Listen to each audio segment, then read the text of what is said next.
Hemostasis is the stopping of bleeding. It establishes a framework of tissue repair and is made of 3 phases. The first phase is the vascular phase.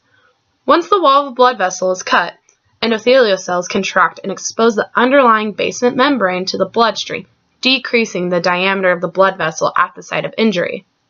These cells also release chemical factors and local hormones such as endothelins, which stimulate smooth muscle contraction, promote vascular spasms, and stimulate the division of cells and fibroblasts.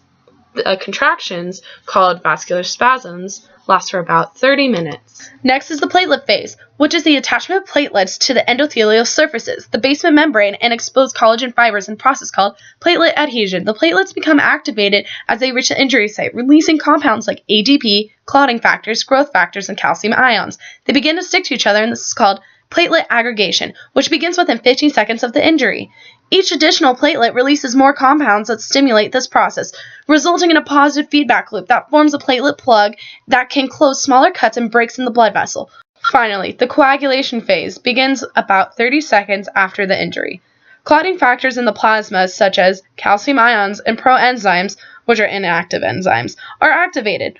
The coagulation process involves chain reactions in the extrinsic and intrinsic pathway that lead to the common pathway. The extrinsic pathway begins with the release of factor 3. This combines with calcium and factor 7 to form an enzyme that activates factor 10, which is used in the common pathway. In the intrinsic pathway, proenzymes are exposed to collagen fibers at the injury site with the help of PF3. A series of reactions causes factors 8 and 9 to combine and form another enzyme that activates factor 10.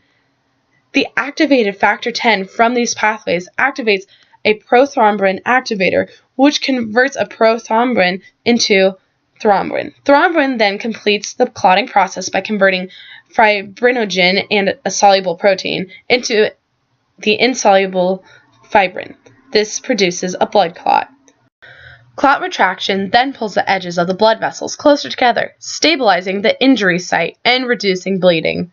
Eventually, 2 enzymes activate the proenzyme plasminogen, which produces plasmin. Plasmin digests the fibrin strands created by the coagulation process. This process, called fibrinolysis, dissolves the blood clot.